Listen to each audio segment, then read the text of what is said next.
That service today, Palm Sunday, is one of the longest of the year, and so there's a little bit more transition time. We'll give another minute or two as people come in from there. Have you all noticed that there's more than one version of the Ten Commandments in the Bible? What do you make of that? Printer's error, right. Perhaps.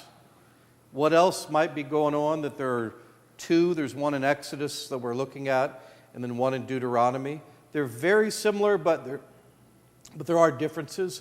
One will say, for example, remember the Sabbath. The other one will say, observe the Sabbath. Probably who was writing them, when they were writing them, for the purpose. Because is there a Sabbath practice at this point in the life of the community? It's not fully fleshed out, not biblically. Not biblically yet. So probably this is writing looking back at the past. And the story, of course, is from Genesis, where you say God rested, had a Sabbath after 6 days of creation. So they're giving credibility for the religious practice of the time by looking back to the beginning and then going to this point in the story. But if it doesn't exist yet when you're writing it, you've got a real problem. So you have to write it from the looking backwards. Catherine?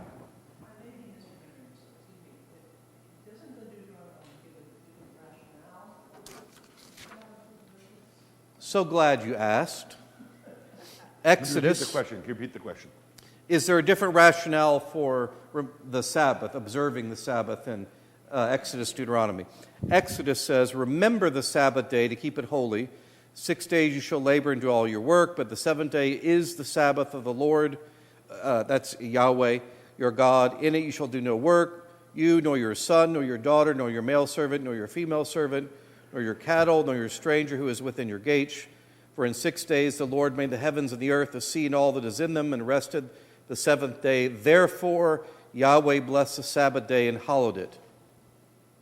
Deuteronomy, observe, instead of remember, the Sabbath day to keep it holy, as the Lord commanded you. And then in it you shall do no work. There's a donkey rather than cattle. I wouldn't say that's a huge difference there. Nor any of your cattle. So both donkeys and cattles. Oh gosh, so they're being all your particular animals are named in the Deuteronomy version. And remember, here's the difference. So instead of in the 6 days the Lord made the heavens and the earth, and remember that you were a slave in the land of Egypt, and the Lord your God brought you out from there by a mighty hand and by an outstretched arm. Therefore the Lord your God commanded you to keep the Sabbath day. So really different rationale. One is that's what God did in the creation, and the other is that's what made you into the holy people, is deliverance in the Exodus from slavery in Egypt to this, to remember that covenant that God made with you, therefore observe the Sabbath and keep this time holy. One way to think about all of the commandments are, they're not just nice rules for living, although I guess they are that, but they are defining the relationship that Yahweh, God, has with the people. And you're now my people, the covenant people, the chosen people.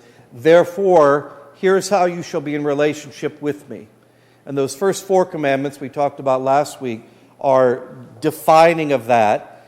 And then the next 6, you might say, are ways of how you would be in relationship with other people in the covenant community.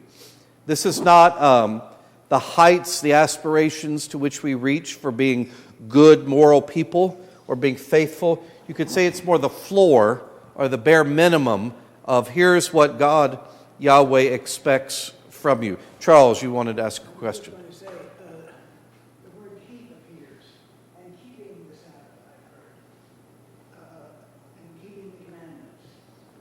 So keeping is a way of maintaining something. Keep is a way of maintaining something. Remember, observe, keep. Slight variations, but getting at a similar idea. Any Hebrew, Jewish rabbi thought on that? Have you ever heard the phrase Shomer Shabbos or Shomer Shabbat? It means Sabbath observant. And Shomer is the word that's used here. A Shomer today is a guard, or to keep guard, to keep watch, to observe, to keep, to maintain, to watch over, to take responsibility for. A stronger word than remember, which is as simple as to recall something or to be mindful of it, but not necessarily to be doing the work of observing or keeping it, yes? So what is Shomer Shabbos, it's a sort of a designation. It means those persons within the Jewish community tend to be more traditional, certainly more observant, who abide by the strictures about what is prohibited during the Sabbath.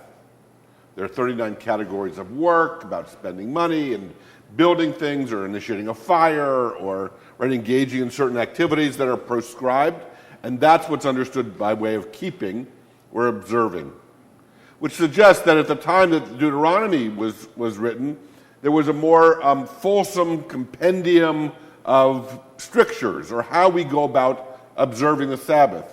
If we were simply a very early community who's looking at this original text and it says keep or observe, guard the Sabbath day, and we were to have a conversation about how should we go about doing that? What should we put in place so that the community is in fact keeping or observing the Sabbath day? So all the things that you have in mind immediately come to mind about what makes the Sabbath distinct, or how we go about observing a holiday such that we keep it or can pass it on to the next generation, at one point or another had to be created or had to be suggested or put into place, that these are the things you do. We gather this hour, we go through these rituals. If it's Palm Sunday, then this is what we do in contradistinction to the week before, or it's suggesting that come up to Easter, there's something else, and that's how you observe and maintain the holiday. As opposed to just remembering it.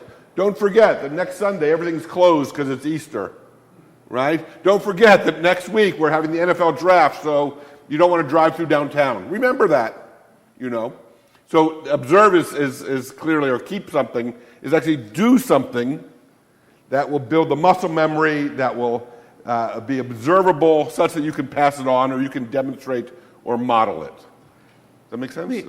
That very interesting question. I hadn't thought of this before. You asked that and Aaron started talking about it. In Christianity, there is an idea, the fancy word is anamnesis, which is an event in the past that you remember, you recall, you keep, that you bring to the present and live from that.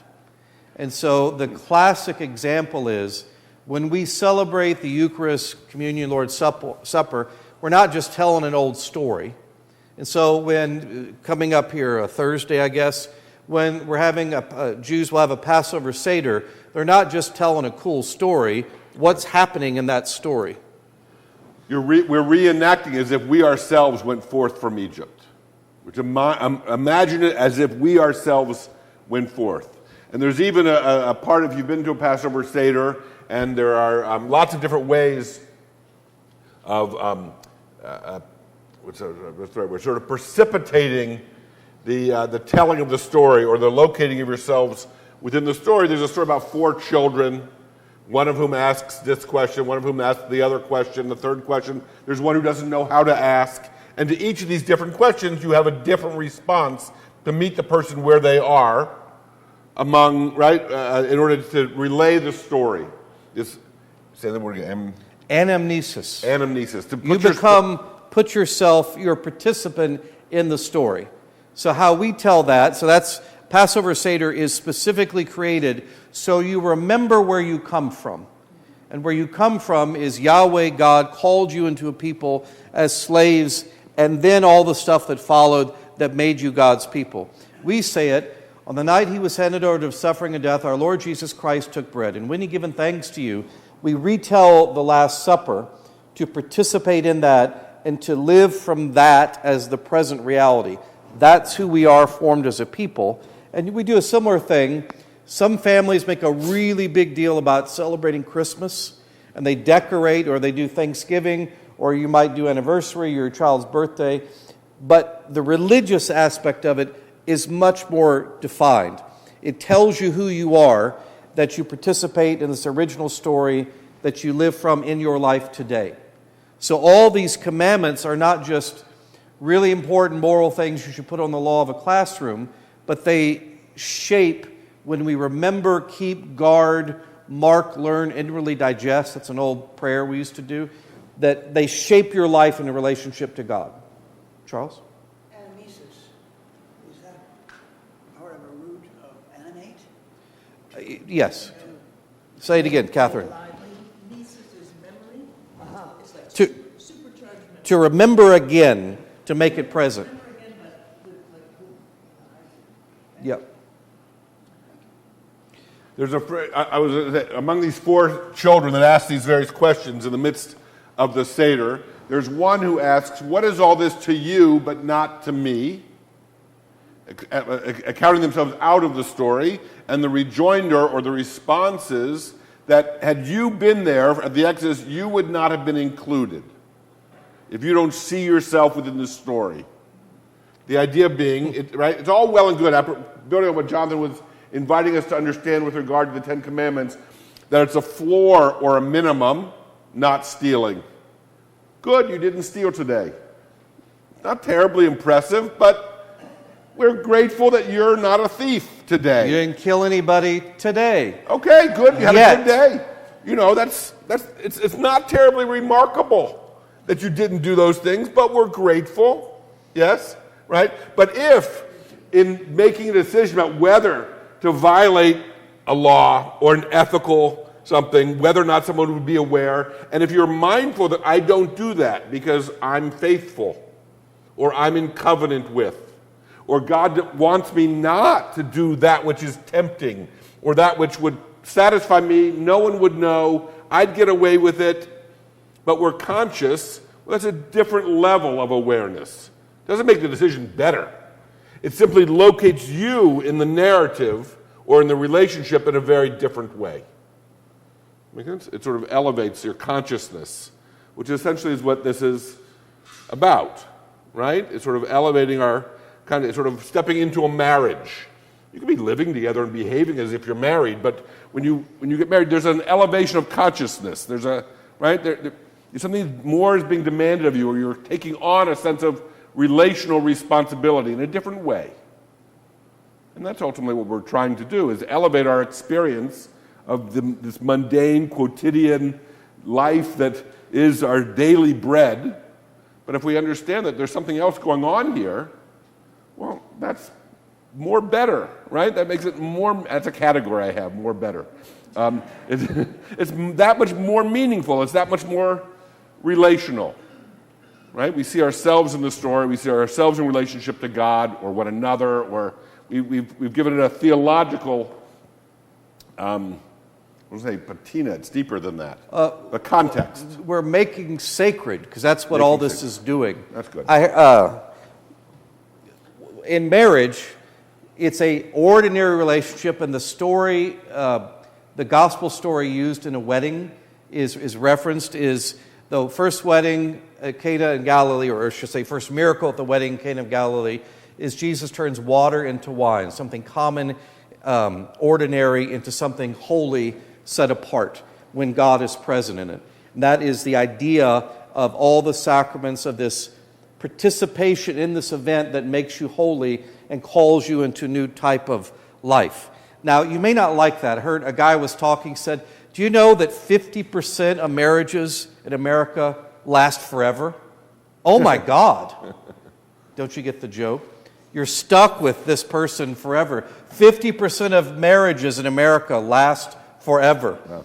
And oh my gosh, it's this whole new way of living. Let's keep going. Honor your father and your mother, so that your days may be long in the land that the Lord your God is giving you. What does that mean? Honor your father and your mother.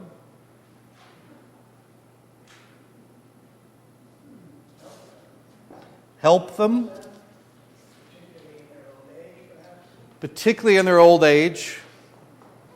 What if, let's ask it in a slightly different way. I mean, it's nice. That would be a nice cross stitch, I think, to put on your wall. What if your relationship with your one or both your parents, or however many you have, is strained? Or what if they are abusive? Or you don't know them? Or what if you're alienated in some way?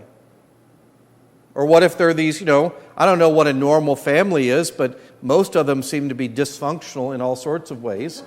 What does it mean? And think of, in your context, whatever your relationship with your parents is or was, what would it mean to honor them? They gave you birth. They gave you birth. Is that enough? Well, so what do you give them? What do you owe them? Is the question. Yes, they gave you birth. That wasn't anything you had anything to do with. And now there's a command that says to you, so honor your parents.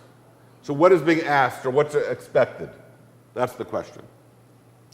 Just aside, I learned this morning. In English, the Exodus and Deuteronomy versions of the Ten Commandments, it says, honor your father and mother. In Hebrew, what do the two versions say, Rabbi? One says your father and mother, and the other version says your mother and father.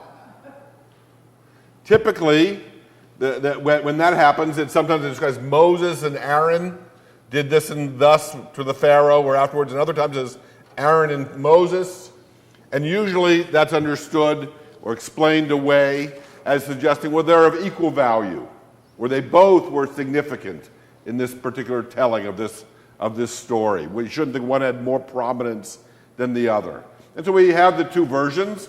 Maybe, again, it was just a scribal error. Remember the Sabbath day, keep the Sabbath day. Well, you got that close. In your cattle, your donkeys and your cattle, well, we can say that's not a significant distinction. But if these are the divine words, right, there's a question. But if it says mother and father and father and mother, you could write the sermon or write the midrash or make the interpretation. But it's still, as interesting as that is, what does it suggest? What's being asked of us? What's the expectation of a child vis-a-vis a parent with regards to fulfilling this commandment? Lucy? I thought it meant treat them with respect. Treat them with respect. Even if that's a difficult thing to do. Even if that's a difficult thing to do. So yes, what's the traditional interpretation within Judaism? These are in the traditional interpretation. Do right by them, recognize that we have responsibilities to provide for them, to not disrespect them. Maybe it means to call your mother or father every week or daily, or whatever expectations there are in your family, to not be unmindful. I was observing something recently about how to improve your life and where you should forgive your parents, right, completely. They did the best they could, that kind of idea. What indeed does it mean, right, to recognize this struggle intergenerationally? It's not to suggest that you're somehow falling short of, but to recognize the timeless, ageless tension between generations, given that eventually we move out of our parents' homes. That's the hope. It's actually parents' hope also. That eventually you'll move on with your life and you'll be self-sufficient. You honor me by going away. Right, we want to have, I tell this, I'm leaning into this because my kids are now 21 and 17, and as they fully begin to differentiate, sort of leaning into the idea of wanting to have decades-long relationships with these maturing adults. But how to maintain that, right? It requires a reciprocal relationship, right? They have to contribute something back to maintaining that, and what in fact is expected of us as children of parents. And it's complicated, right? We know how frequently estrangement shows up in our families. We know that the difficulties or we don't live in small communities anymore. We expect our children to go on and accomplish whatever they can accomplish as best they can, wherever that leads them, right? But it means that we're no longer living intergenerationally in the same household or in the same neighborhood. And if you do, wow, that's really something. People say, aren't you fortunate? It's an outlier if you have your kids in spitting distance. Michael? It's interesting to me that the command to honor the parents is explicitly connected with the right to keep the title to the promised land that the Lord is going to give them, as if their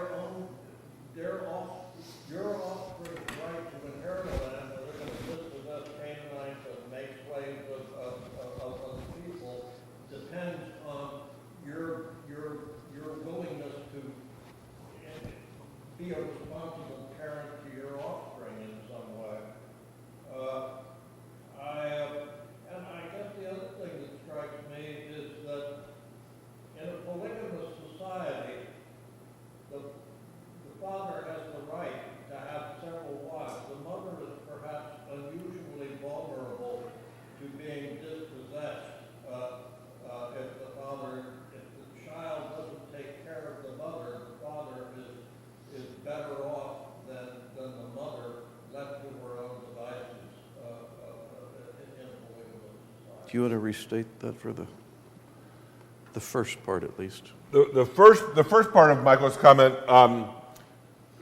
was about the obligations that parents have to children.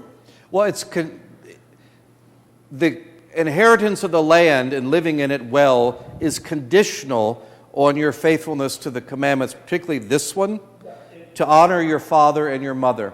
This, I'm pretty sure, is one of the reasons we call God Father, that there is this type of relationship. This is who gives you life and meaning and your identity, and this is how the world works.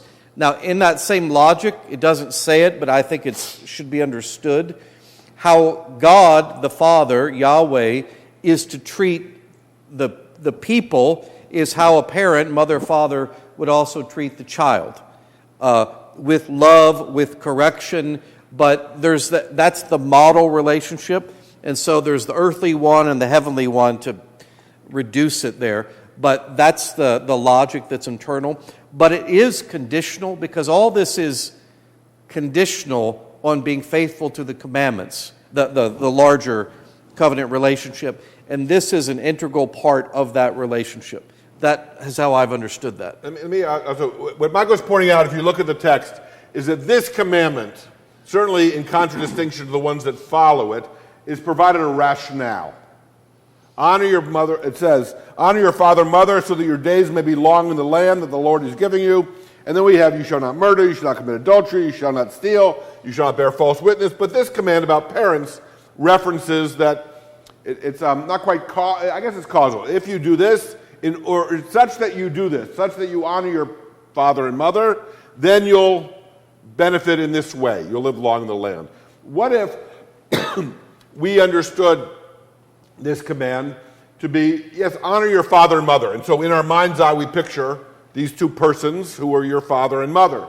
But what if we understood your father and mother here to be the traditions or the values they taught you, right? That it references the wisdom that was collected such that you were given to understand what it means to be a person, a member of this family, a member of this religious community, what it means to be an American. How did you come to understand that? Well, older people, as you grew up, gave you to understand something about what it means to be a citizen of this country. And as a result, your sense of yourself as an American citizen was shaped. If we were to reject what we've learned from earlier generations, as is the wont of young people at certain points in their lives, right, to believe, right, remember the Mark Twain quote, I use it all the time, that when he was a young kid, he thought his father was the most amazing, funniest, strongest, wisest, right? He went through adolescence, couldn't believe how stupid his father was, right, which is pretty typical of teens, can't imagine their parents actually made it through their own adolescence and teenage years. And then he goes away to college and returns 4 years later and can't believe how much his father has learned in those few short years, right? So it's the propensity of young people to want to reject out of hand that which older generations tried to impart as this is actually wisdom. If you avoid these things, which I know are very tempting, things will go better for you. Or if you dedicate yourself to these principles or these activities, you get up every morning at an early hour, you make your bed, you go out into the world, you be productive, things will go well with you. It's easy enough for young people to reject that. So what if we imagined over and above the personages, what you owe your vulnerable mother in a polygamous society, or your aging parents who now will need help in the way you did when you were young and vulnerable, they're older and vulnerable. But what if it also refers to that which informed you, or that which was important to previous generations? There's a lot of wisdom that was collected. We may do things differently now, but the verities, certainly the Ten Commandments, they're still pretty operative. We're going to invite some conversation about what some of these later commandments, 7, 8, 9, right? What they mean today in a modern world. How do we understand theft? Do not steal. Today, in an age when, gosh, we're not just talking about physical items anymore. There's intellectual property, and there's misinformation, or there's ways to appropriate things, or you can pass something off as real when it's not, or your own when it isn't. And the notion of theft is a much larger concept than it was in the ancient world, and so too envy, right? Or being covetous. We'll get there in We'll get just a there. second. My point is that what if, no, I understand. My point is that as these commandments are interpreted in the light of new generations, the idea of honoring your parents or appreciating that which got you this far is the way in which you continue to maintain yourself long into the land. There's some truth to that. There's some wisdom in that, right? We come to appreciate. Maybe even as we age, we gain more empathy for our own parents. How do you pronounce this word? Kavod? Kavod there. Kavod. Yeah. There was a question. Yeah. That's the word to honor in Hebrew. And what? It means heavy or weight. To give weight to. Right. Kavod or kabed is to honor. Honor your parents, give weight to them. It has to do with heaviness or weight. Here's how we might ask it. To whom give importance to? In your life, do you give weight to, and whom do you treat lightly? Perhaps too weighty or too lightly, or the Goldilocks just right. Because I find one of my favorite things to do when I was at several places I've been, including here, is no one knew who I was yet, and I would show up at the diocesan office or something, and you go talk to the sextons and the bishop's secretary, and you see how things operate. They really go. In any institution, you could do a similar thing. But how people act in charge when they think no one is watching, whose opinion that they care about, and it's unbelievable how some people will act. Here's my presenting public face. I'm so generous, magnanimous, I'm clever and kind, and I support all the right causes, don't you know? And then you see they're a complete jerk. How it comes off in our tradition is, we respect the dignity of every human being, except those who work for me or underneath of me. And I can treat them like crap because that's how it works. And I've seen that over and over and over. And we do that, I don't know, with who works in the shop or who works here, or somebody you don't have to give any weight to. Do you still do that? Think about in your own life who you treat with weight, who you treat lightly, and where is it about right? It doesn't mean that you would be disrespectful, but you need to pay more attention to some places than others. Have you noticed this? Honor, give weight to, certainly applies to one's parents, but all the human relationships. You know, John and I were talking, we were at the same funeral this week. It was a Jewish funeral. We were contrasting, compare and contrast, the way in which the deceased is described or how much time is spoken about them versus the liturgy and what have you. In Judaism, we err, if you will, on the side of speaking about the person to a much greater degree than we do about the theology that might be expected or would show up in certainly in an Episcopalian service. But one of the highest compliments, it doesn't show up every time, but when it applies to someone, that they treated everyone equally. Presidents and princes they met with and the parking attendant also, they treated everyone the same. And it's considered a really high praise because we appreciate that the difficulty of that or the inconsistency of it or the lack of that, right? We put the public face out, but when no one's looking. Or we treat everyone with dignity, as long as they can do something for me. But if they can't, well, then I don't have to accord them the same level of, right? And that kind of idea. So that's a fascinating way of saying it. Who do we give weight to and who do we treat lightly? It's really a nice way. I went to the funeral that Aaron led. He did a spectacular job, by the way. But what are we doing in an Episcopal funeral? What's the point? You ever thought about it? Kind of. It's not the main point at all. It's putting, exactly, Liz, according to the prayer book, the liturgy, the worship service, the theology behind it is very clearly putting that person's life and death in the context of the resurrection of Jesus Christ, because he's been raised, we shall be raised. It's comfort, it's hope, it's challenge, but it's mainly hope, faith grounded in hope. That's the point. There is no place in the Episcopal service which is sometimes called the burial office or funeral office, no place for a eulogy. It's often inserted where a sermon is supposed to, it says the sermon, but we might do that there. I have tried to dissuade that for years and years because, I don't know about you, everybody gets kinder, more generous, nicer, more handsome in death than they are in life. It's like, who's he talking about up there? Huh? Always.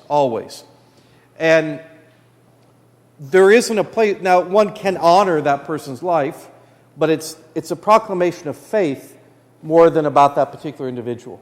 And that's very weird for a lot of people. In the tradition, Judaism, that would make sense to me because there's liturgies for everything, there is no prescribed liturgy for a funeral. And I find that so strange.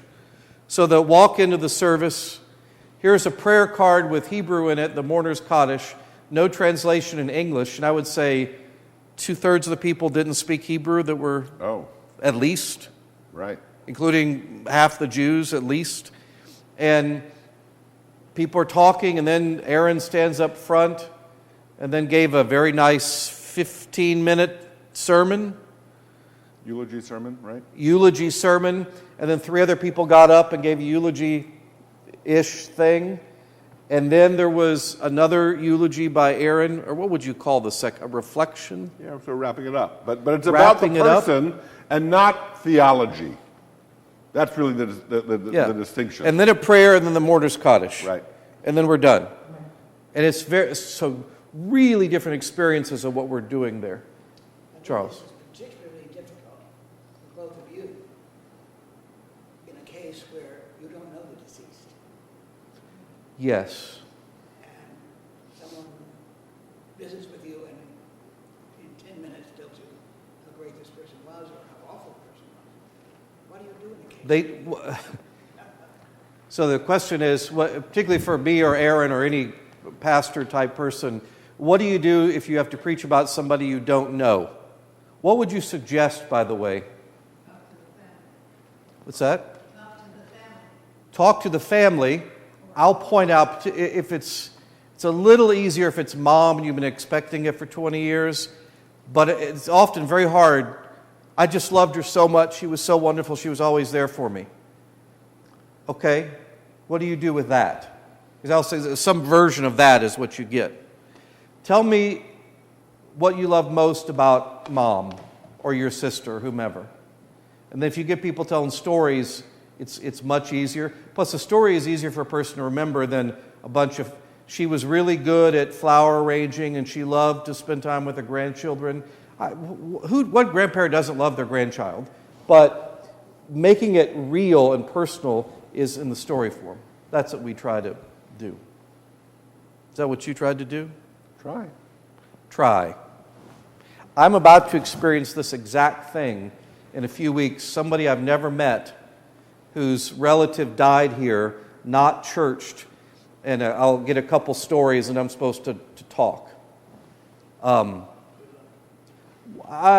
Good luck. Well, I have done it for a while, but I'm still put everything in the context of the resurrection, telling that story. Here's what I've done with weddings, because it's the same thing. Love is patient. Love is like, oh my God. I have the couple write why I, Jonathon, want to be married to Natalie. Because most couples never tell the other person. Or, oh, I just love this about you. You might get that. But I have them write down 10 things or tell a story, and then they don't share it with one another. I use that as the body of the sermon and shape it. That's the smartest thing I've ever done as a priest. It's saved in 100 weddings, they write the sermon for me. And it feels so special and personal and saves me a whole lot of grief. But that's one way to do that. Give weight to other people is this commandment. And then, by the way, in Leviticus, anyone who curses their father or mother is to be put to death. Because they have cursed their father or mother, their blood will be on their own head. Deuteronomy, Cursed is anyone who dishonors their father or mother. Then all the people shall say amen, or so be it. What do rabbis do with those types of passages? How about a timeout first, or a grounding or something? Just put them to death. And how are they put to death, by the way? Stoning? Yeah. That was popular. Contemporary rabbis go to great pains to point out that for all of these verses in which an infraction or a violation results in a death penalty, that we actually have no evidence that such capital punishments were meted out for such infractions. Which allows them, that doesn't mean they didn't happen, it means they weren't recorded, or we don't have evidence of it, which has given rise to the idea that these were rhetorical flourishes to emphasize how significant the infraction is. Don't make me come in there. Essentially, that scene, right? So the idea was, I suppose, that these were grievous offenses, or these were offenses that would really lead you astray. It's one thing to say, I can't have anything to do with this person, I need to cut them out of my life. It's another thing to say, I'm cutting myself off from everything that came before me, is essentially the idea. Does that make sense? It may be that you have to take pains to distance yourself from a given individual, or that you need to move in a different direction. It's not suggesting that if something is, again, we're using modern language, something's toxic, or something is I don't mean to be glib about the idea that a relationship can be toxic, but if you find yourself in such a situation, it may be, for self-preservation, important for you to have boundaries. Again, right, modern language described relationships. But I think the concern was that if you cut yourself off, much like Michael volunteered in a polygamous society, a widow or a woman who's been dismissed or what have you, divorced, whatever, is in a very vulnerable position, so too if you've cut yourself off from your family or from your kin, your clan, your tribe. It's hard enough in today's society, but in an ancient world, you had nowhere else to go, essentially, right? Or if you'd broken from the relationships, the covenantal relationships, the religious obligations, the sense of responsibility that exists within families or neighbors, then you were in a very vulnerable place, right? We tend to think, I imagine, maybe I'm projecting, you can correct me if you feel otherwise, that cutting yourself off means that you no longer have access to the wealth of the tradition. That may not go well for the community. If everyone cuts themselves off, if children today don't come back to church, if the young people today aren't loyal to the religious traditions of their parents and grandparents, it won't go well for the religious community. This, I think, was much more concerned because the defections were so much fewer than today the number of people who are unchurched, or check the box, none of the above. Or right? Let's make it very current. If people in America cut themselves off from people who think of the world in a different political terms, Republican and Democrat or liberal conservative, however you might say it broadly, if we cut ourselves off completely, what happens to us as a people? If we view the other side as evil, or pick a name to call them, does that treat them with weight or lightness? Does that honor them or not honor them? Does it treat them as part of the community? Doesn't mean you have to agree with them. I'm not saying that at all. Because honor doesn't mean you have to agree with everything they do, no. But it means that you still hold them as a child of God, is how we'd say it within respect the dignity of every human being is another way we might say it. Yeah, you haven't written them off. Thou shalt not murder. This is one of those, the economy of words or letters even, 6 letters with a not. Like don't murder, don't steal. What does it say in the King James Version? Do you remember? Thou shalt not kill. What does it say in Hebrew, the translation? It's usually understood as murder. Murder. So is this talking about what exactly? War? Oh. Not if you read the Bible. No. So I'm not a legal scholar where I want to just stand here and tell you the difference. I'm not prepared to do that between murder, manslaughter, killing, right? That we know that there are different gradations in a legal taxonomy of what one is versus another. I will share that this idea of not murdering has been expanded in Jewish homiletical discourse to not shaming someone, not humiliating someone, because when you shame or humiliate someone, the blood may rush from their face, they go ashen, they turn white. That idea that to remove the blood from someone's face or head is to kill them, and so rhetorically, the understanding was that this injunction about not murdering something and about murdering someone was extrapolated to suggest that this is a prohibition against humiliating or shaming someone, which is sort of a fascinating way of taking this commandment. Well, it's like social murder. It's a kind of social murder. Yeah, that's right. Jesus says something the same way. He says, don't call anybody a fool or any morons.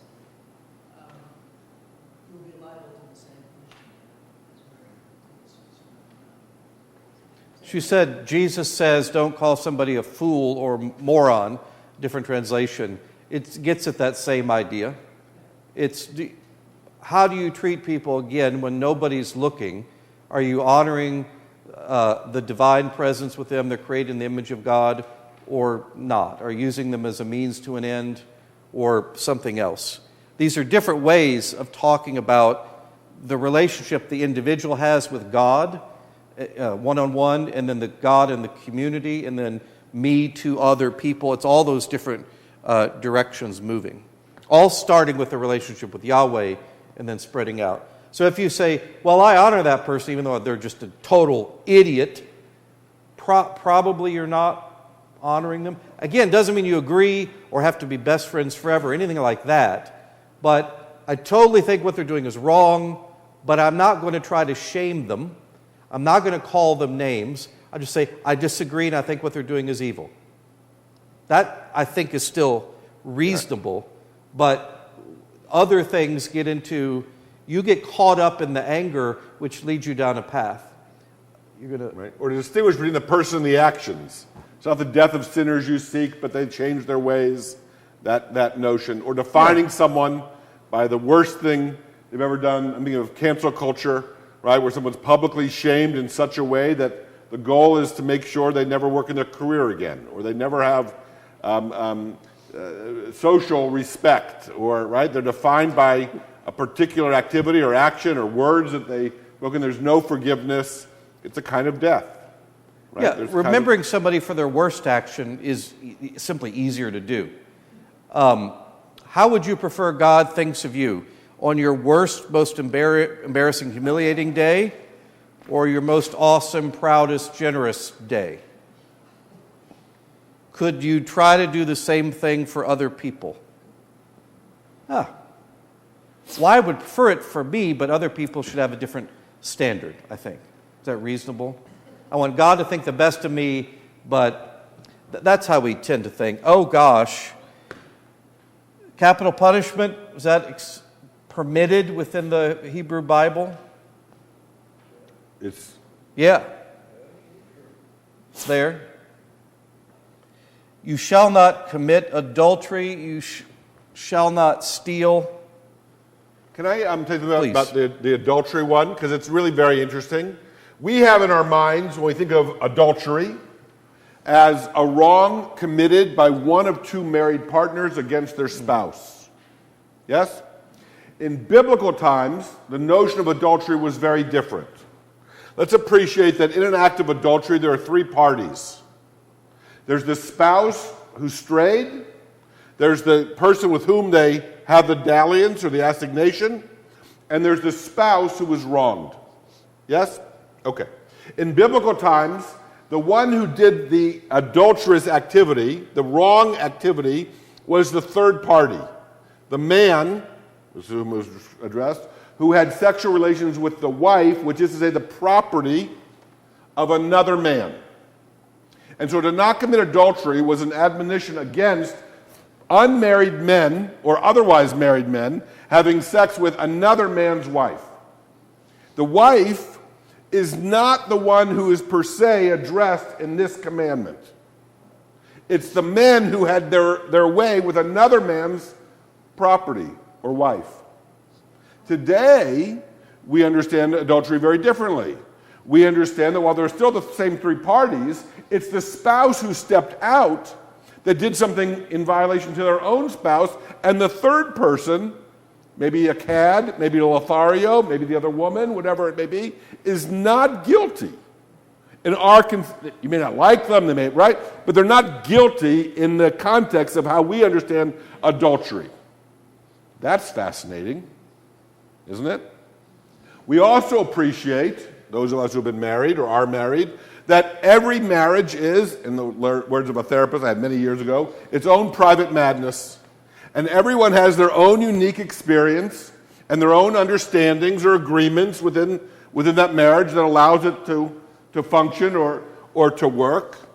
And it may or may not be that marriage the same as your marriage in terms of what's agreed upon between the parties.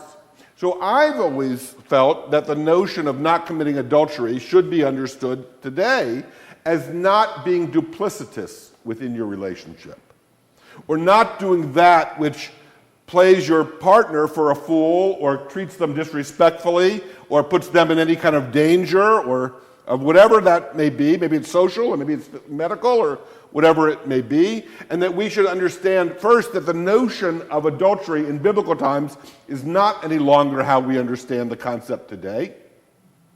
And that it shouldn't be understood in my this is just one rabbi, but not even a rabbi, just one, right? Reading the text should be understood within the context of each marriage as not violating the understandings that we have between us. Now, typically that means not having sexual relations with other persons. But I'm not interested in stepping inside someone else's marriage and determining what for them is an avera, a transgression. So that's just interesting, is it not? That in terms of how we understand how does that command become operative today? I was going to go a totally different direction, but that's quite fascinating. Okay. Specifically, and I have to go in about 2 minutes, from the book of Hosea, prophet I mentioned last week. The whole story is Hosea the prophet has a wife, Gomer, who is a serial adulterer sleeping around. And the whole thing is analogous to the relationship Yahweh, who's Hosea in this story, with the people of Israel who chase after other gods or don't follow the commandments, that it's not just about sexual activity within or outside of marriage. It's about honoring and being faithful in every possible way to the spirit, the letter, all the traditions, that honoring that person above all else. That's how I would also consider thinking. I would go hardcore all the way, just like the others. If stealing means don't take your neighbor's donkey or car, it also means don't steal his reputation. Don't try to that it's trying to treat other people as love God, love your neighbors yourself. You have to love yourself first of all, but looking at for their best interest, it seems to me, at the very least, that's what faithfulness within marriage. Partner, even if it has nothing to do with the third person. Don't do anything that would be that would violate the notion of what the vows entail or include. I would hope so. Yeah, I like that. Michael? So you had a very different rabbinical interpretation, Michael.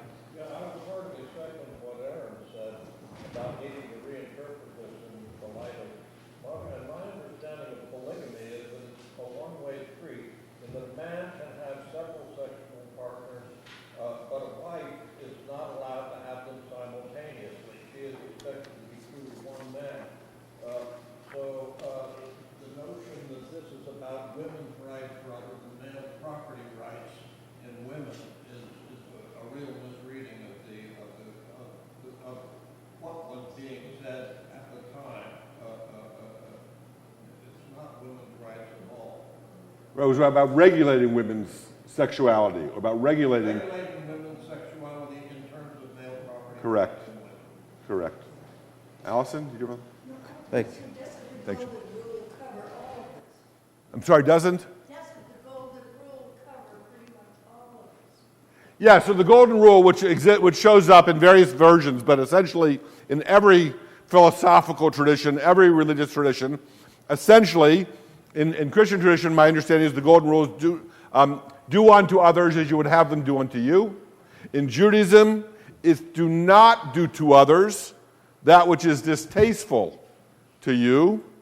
Slightly different. We could have an interesting conversation about what one allows or what one disallows, right? Yes, that's a pretty basic floor. If we understand, as Jonathon suggested, that the Ten Commandments are the floor or the minimum, we don't pat you on the back too hard for not stealing today, right? But it's a good baseline to understand that I don't have to fear from you stealing from me, and I won't steal from you. So yes, the golden rule is a pretty good universal agreement that I have nothing to fear from you, and you have nothing to fear from me, and therefore I can turn my back, and I can sleep soundly, and it's pretty good.